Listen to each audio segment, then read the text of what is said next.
ከተወለደ ጀምሮ በቃ ምንም እዛው ሙቀት ክፍል አስገቡት። ሙቀት ክፍል ከገባ በኋላ አንድ ወር ያክል ቆየንና ወጣን። ዙሮ ራሱ ትልቅ ሆነ።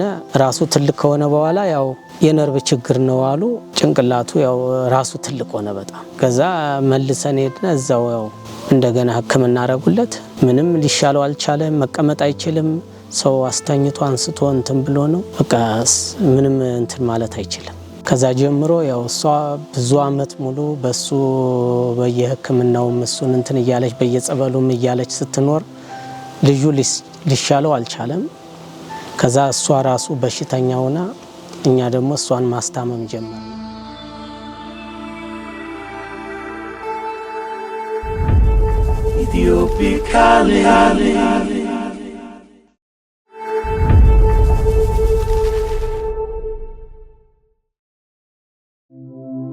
አቶ ሙሉዬ አሰፋ ከ1990ዎቹ ዓመተ ምህረት መጀመሪያ አንስቶ በአዲስ አበባ ከተማ በተለያዩ ቦታዎች ለኑሮ እየተዘዋወረ ህይወቱን እየመራ ይገኛል።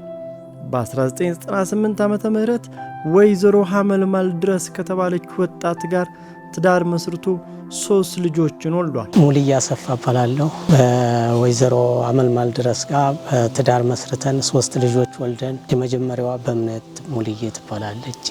ቀጥሎ አብርሃም ሙሉዬ፣ ሶስተኛው ስንታየው ሙሉዬ፣ እሱ ባለው ሙሉዬ ይባላል። በእምነት ሙሉዬ የጥንዶቹ የመጀመሪያ ልጅ ስትሆን 18 ዓመት ሞልቷታል። በትምህርቷም 11ኛ ክፍል ደርሳለች። አብርሃም ሙሉዬ ደግሞ እድሜው 14 ዓመት የደረሰ የ9ኛ ክፍል ተማሪ የቤተሰቡ ሁለተኛ ልጅ ነው። አብርሃም ዘውትር ከትምህርት ጉዞ በፊትና ከትምህርት ቤት መልስ ቤት ውስጥ ምግብ በማብሰልና በማዘጋጀት ቤተሰቡን ያግዛል። የቤተሰቡ የመጨረሻ ልጅ እሱ ባለው ሙሉዬ ሲሆን የ12 ዓመት ታዳጊ ነው። ይሁንና እሱ ባለው እንደ ወንድምና እህቱ ለትምህርት ያልታደለ ከወሊድ ጀምሮ ባጋጠመው የነርቭ ችግር ምክንያት መናገርም ሆነ መንቀሳቀስ የማይችል ነው። ከተወለደ ጀምሮ በቃ ምንም እዛው ሙቀት ክፍል አስገቡት። ሙቀት ክፍል ከገባ በኋላ አንድ ወር ያክል ቆየንና ወጣን። ዙሮ ራሱ ትልቅ ሆነ። ራሱ ትልቅ ከሆነ በኋላ ያው የነርቭ ችግር ነው አሉ። ጭንቅላቱ ያው ራሱ ትልቅ ሆነ በጣም። ከዛ መልሰን ሄድን። እዛው ያው እንደገና ሕክምና አረጉለት። ምንም ሊሻለው አልቻለም። መቀመጥ አይችልም። ሰው አስተኝቶ አንስቶ እንትን ብሎ ነው በቃ ምንም እንትን ማለት አይችልም። እናት ወይዘሮ ሐመልማል የመጨረሻ ልጃቸውን ጤናውን እንዲያገኝ በተለያዩ የሕክምና ተቋማት ደጋግሞ ያመላለሱት ቢሆንም መፍትሄ ሳያገኙ በመቅረታቸው ለ11 ዓመታት እያቀፉና እያገላበጡ ሲያሳድጉት ኖረዋል። እናት በተለይ 2014 ዓመተ ምህረት ወዲህ በልጃቸው መታመምና መፍትሄ ለማግኘት ክፉኛ መበሳጨት እንደጀመሩ ባለቤታቸው አቶ ሙሉዬ አሰፋ ይገልጻሉ። ከዛ ጀምሮ ያው እሷ ብዙ አመት ሙሉ በሱ በየህክምናው እሱን እንትን እያለች በየጸበሉም እያለች ስትኖር ልጁ ሊሻለው አልቻለም። ከዛ እሷ ራሱ በሽተኛ ሆና እኛ ደግሞ እሷን ማስታመም ጀመርና በልጃችን ጤነኛ ለመሆን የተነሳ የአእምሮ መታወክ አጋጥሟት አማኑኤል ሆስፒታል ገባች ሲሉም ስለ ትዳር አጋራቸው ያክላሉ። ከ4 ዓመት በኋላ ያው የአእምሮ ጭንቀት ያዛትና በአማኑኤል ሆስፒታል ያው ሕክምና ስትወስድ ቆየች። በአማኑኤል ሆስፒታል በተደረገላት ሕክምና ጤናዋ መሻሻል አሳይቶ ወደ ቤቷ ተመለሰች። ይሁንና ከወራት በኋላ ሐኪም የሰጣትን መድኃኒት እየወሰደችና ልጃችንን እየተንከባከበች ባለበት ወቅት የቀድሞ ህመሟ እያገረሸ መጣ። ይህ ሳይበቃ ሌሎች ተጓዳኝ ህመሞች ተደራረቡባት። ሕክምና እንድታገኝ የተቻለንን ያህል ብንጥርም ሕክምናው ለውጥ ሳያመጣ ቀርቶ የካቲት 12 ቀን 2016 ዓመተ ምህረት ህይወቱ አለፈ ሲሉ አባት ያብራራሉ። ከዛ ጀምሮ ያው ለብዙ ዓመታት ያው እዛው እንትን እያለች ስትኖር ያው በ2016 ዓመተ ምህረት የካቲት 12 አረፈች እሷ።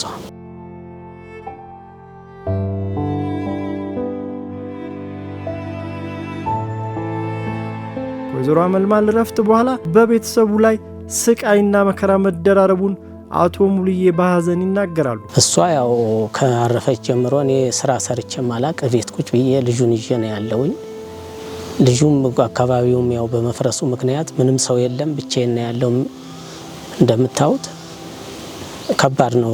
በቃ ልጆቹም እየተጎዱ ነው ያሉ። ከዚህ ጀምሮ ኮተቤ ሄደው ተምረው ነው ያው ከባድ ነው። ስራ መስራትም አልቻልኩም። ልጁን ይዤ ቁጭ ብዬ ነው ያለው። ሲኤምሲ ሚካኤል አካባቢ ባለ የእንጨት ቤት ተቀጥሬ ጥሩ ገቢ አገኝ ነበር። ህመምተኛ ልጄን የሚይዝልኝ በማጣቴ ስራዬን ትቼ ከቤት መዋል ጀመርኩ። ሰርቼ እንኳን ኑሮ አልሞላ ይለኝ የነበረ ስራዬን ትቼ ገቢ ሳጣ ደግሞ ነገሮች በሙሉ ከቁጥጥር ውጭ ሆኑብኝ። ልጆቼ ወደ ትምህርት ቤት የሚሄዱበት የትራንስፖርት መሳፈሪያ ገንዘብ አጡ። ቀኑ እየገፋ ሲሄድ የምንበላው የምንጠጣው ይቸግረን ጀመር። ለማጽናናት የመጡ ሐዘንተኞች በሰጡኝ ምጽዋት ጥቂት ቀናትን ከልጆቼ ጋር ገፋ ነው። ይሁን እንጂ የነበረን ጥሪት ሲያልቅ ግራ ተጋባን። ለትምህርት እንጂ ለሥራ ካልደረሱ ሁለት ልጆቼ ጋር እንዲሁም መናገርም ሆነ ራሱን መቆጣጠር ከማይችለው ልጄ ጋር መፋጠጥ የዕለት ተዕለት ሥራችን ሆነ። ከተወሰኑ ጊዜያት በኋላ ቅዳሜና እሁድ ልጆቼ ከቤት ሲውሉ የተወሰነ ሥራ ጀመርኩ። በሳምንት 2 ቀን በምሠራው ገንዘብ 1 ዓመት ከ2 ወር ቤተሰቤን ማስተዳደር ሞከርኩ። ከዛ በላይ ግን መክፋት አልቻልኩም። ልጆቹ ያው ቤት ሲሆኑልኝ ቅዳሜና እሁድ እየሄድኩኝ እየሰራው በሱ ነው የምንስተዳደር። አንዳንድ ጊዜ አንዳንድ ሰዎች ለባል የሆነ እያሉ አንድ ሁለት ያህል ሰዎች እንደዚህ ለባል ብለው ባል ሲመጣ ብቻ እንጂ ያው ቅዳሜና እሁድ አንዳንድ ቀን አስተኝቸው ሄጄ ስሰራው እየቆልፌበት ማታ መጣለሁ። ስመጣ ያው ሲያለቅስ ውሎ ምንም ብሎ በቃ ይጠብቀኛል። እኔም እዛ ሄጄ ስራ መስራትም አልችልም። በቃ ልጁ ጋር ነው ልብ ያለ። አንዳንድ ቀን ስራውን አቋርጬው መጣለሁ። እንደዛ እያልኩ ያው በሌሊት ሄድና እስከ 6 ሰዓት እስከ 7 ሰዓትም እየሰራው ትቼው መጣለሁ። አንዳንድ ቀንም ሩቅ ሲሆን ሙሉ ቀን ውላለሁ። ያው ልጁም እዚያው ጾሙን ይውላል። የሚያበላልኝም ሰው የለም። አንዳንድ ቀን ወደ ላይ የሆነ ሰው እያለ ደውዬ እባክህ ጾም ከሚውል አጉርስልኝ እባክህ እለዋለሁ። ያለዛ ያው ጾሙን ይውላል። አንዳንድ ቀንም ስራውን አቋርጬው መጣለሁ። ያለዛ ቅዳሜና እሁድ እንትን እያልን ያው በጣም ከባድ ነው። ያው እኔም ጊዜው ከባድ ስለሆነ እኔም ካልሰራው ወር ሙሉ ተሰርቶም አይሆንም። እንኳንስ ቅዳሜና እሁድና አንዳንድ ቀን ተሯሩጦ በመስራት ያው ልጆቹን ማስተዳደር ማስተማርም በቃ ያው እንዳይቀሩ ብዬ ልካቸዋለሁ እንጂ እነሱም ያው ከዚህ በእግራቸው ትራንስፖርት መኖር አለ። ግን ያው ስራ ስለማልሰራ በእግራቸው ይሄዳሉ፣ በእግራቸው ይመጣሉ። በቃ 1 ሰዓት ተኩል የእግር መንገድ ይሄዳሉ። 1 ሰዓት ከ20 1 ሰዓት ተኩል የእግር መንገድ ይሄዳሉ። ችግር አለ። አንድ ጊዜ እሷ እያለች ውሃ ልቀዳ ሄዳ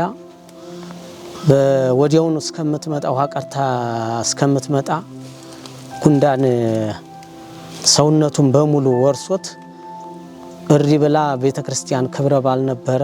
የቤተክርስቲያኑ ህዝብ መጥቶ ነው ጉንዳኑን ለቅሞ እንትን ብሎ እዛ አማኑኤል ሆስፒታል ወስደው አማኑኤል ደግሞ ወደ ጆሮውና በአፍንጫውም በአፉም ገብቶበታል ወደ ሆዱ ብለው ወደ የካቲት ልከውን በመሳሪያ አዛ በመሳሪያ እያዩ ያው ከዛ ከሞት እንዲህ ብሎ ተርፏል። እና ሰው ካጠገቡም ችግር ነው። እኔም በመወጣ ጊዜ ያው በቃ በጣም ከባድ እየሆነብኝ ነው እንጂ ሰው ካጠገቡ አይለይም። ጉንዳን ያው አካባቢው ጉንዳን እንትን ይላል።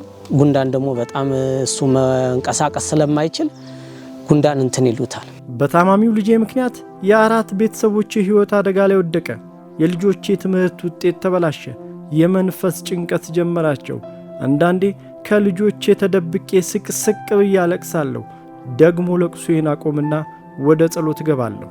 ታማሚው ልጄን ተቀብሎ የሚያሳድግልኝ የበጎ አድራጎት ድርጅት ባፈላልግም ሊሳካልኝ አልቻለም። ከቤተ ክርስቲያን ደጃፍ ላስቀምጠው ይሆን የሚል ሐሳብ ይምጣብኝና እተዋለሁ።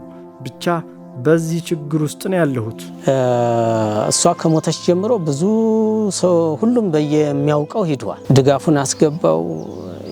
በቃ እንደውልልሃለን ብዙ ሰው ነው ያለ እንደዚህ እያሉ እየደወልኩ ስጠይቅ በቃ ምንም መፍትሄ ማልሰጡኛሉ። እሱን በመጠበቅ ስራ እየሰራው አይደለም። የሁለት ልጆችን አደጋ ላይ ስለሆኑ ድርጅት ተቀብሎኝ ሰርቼ ልጆችን እንዳስተዳደር። ሴቷ 11ኛ ናት፣ ወንዱ 8ኛ ነው። ያው በፊት ደና ተማሪ ነበሩ። ያው በስራ ጫናና በአንዳንድ ነገር ባለመሟላትም ያው አሁን ትምህርቱ ላይ በጣም ቀንሰዋል።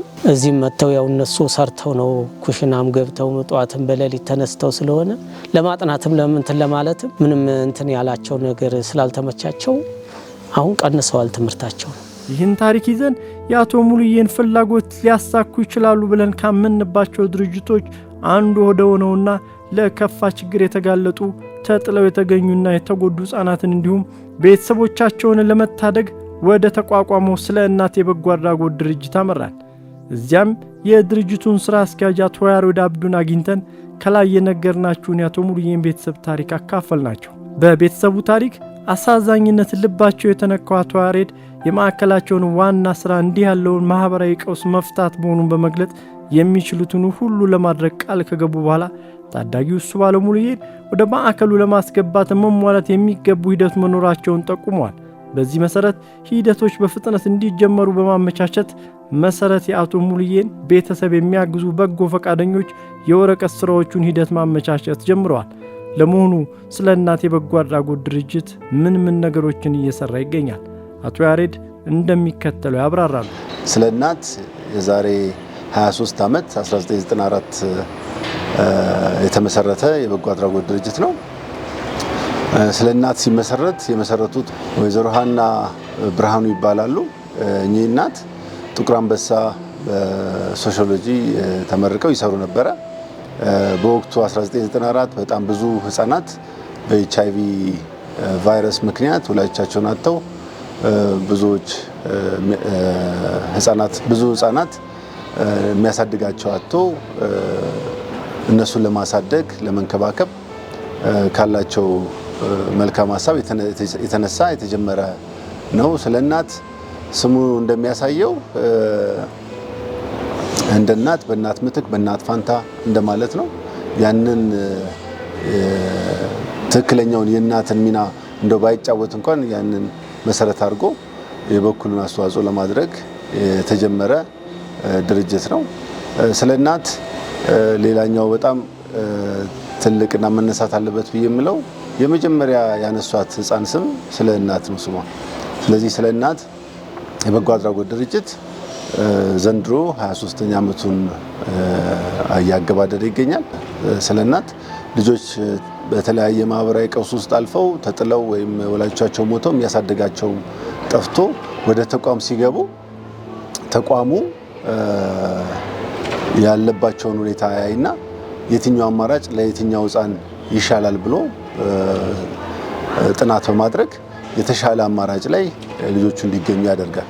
እንግዲህ ሌላው ዛሬ እንዳያችሁት የተለያየ ችግር ውስጥ ያሉ ህፃናት ወደ ተቋሙ የሚመጡት በመንግስት ሸኝ ደብዳቤ አማካኝነት ነው።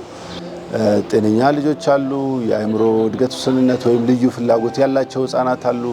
እነዚህ ሁሉ ተቋሙ ውስጥ የምታዩቸው ህፃናት በመንግስት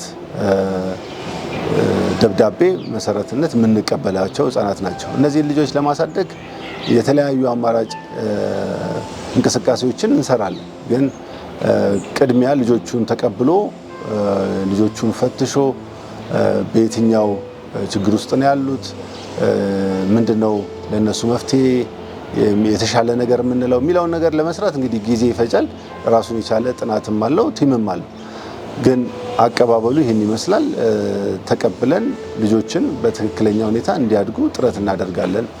ስለ እናት ከሌሎች ተቋማት የሚለየው ሁሉም አይነት ህፃናት በተቋም ውስጥ የሚያድጉበት እና የተሻለ እንክብካቤ አግኝተው የተሻለ አማራጭ ድጋፍ አግኝተው በዘላቂነት የሚኖሩበትን ሁኔታ ማመቻቸቱ ነው። የጤና እክል ያለባቸው ልጆች ወይም ደግሞ ጤነኛ ብለን ማንለይባቸው ሁኔታዎች አሉ ማለት ነው። ዛሬ ያያችሁት ህፃን እሱ ባለው ይባላል። 12 ዓመቱ ነው። የሃይድሮፍለስ ችግር ያለበት በዚህ በጭንቅላቱ ትልቅነት እንግዲህ መንስኤ ያለው በራሱ ፈሳሽ ወደ አእምሮ ገብቶ ጭንቅላቱን ከመጠን በላይ ገፍቶ ሌሎችም ነገሮች እንግዲህ ዳሜጅ እያደረገ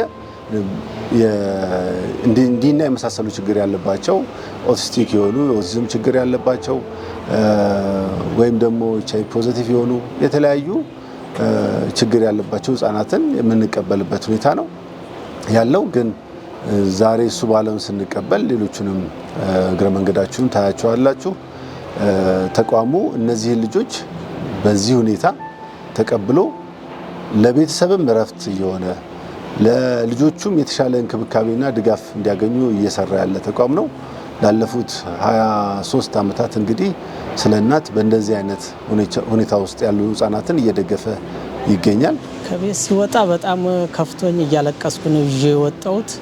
እዚህ ከደረስኩ በኋላ ውስጡን ክፍሉን የልጆችን አያያዝ ሁሉን ነገር ሳይ በጣም ደስ ብሎኝ ነው አሁን ያለሁት። በጣም ደስ ብሎኛል። የልጆች አደራረግ፣ ንጽህናው፣ ክፍሉ ብዛቱ፣ እያንዳንዳቸው ልጆች ያለውን ሁኔታ፣ ሞግዚቶቹም የሚያደርጓቸውን እንክብካቤውን ሳይ አሁን ደስተኛው ነኝ። በቃ ደስ ብሎኝ ነው ያለሁት። ግን ከቤት በጣም ከብዶኝ እያለቀስኩ ነው ይዤ የወጣው። 1 ዓመት ከ2 ወር ስራ ፈትቼ ልጁን ይዤ ቁጭ ብዬ ነበር።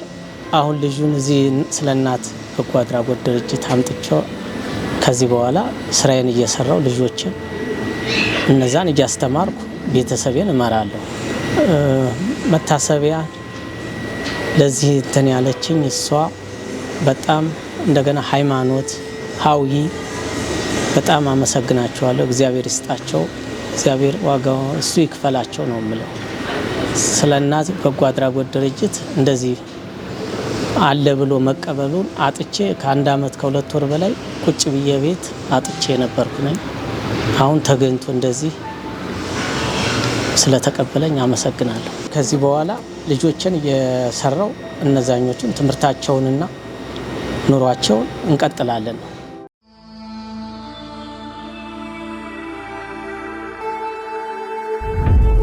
Ethiopia calling.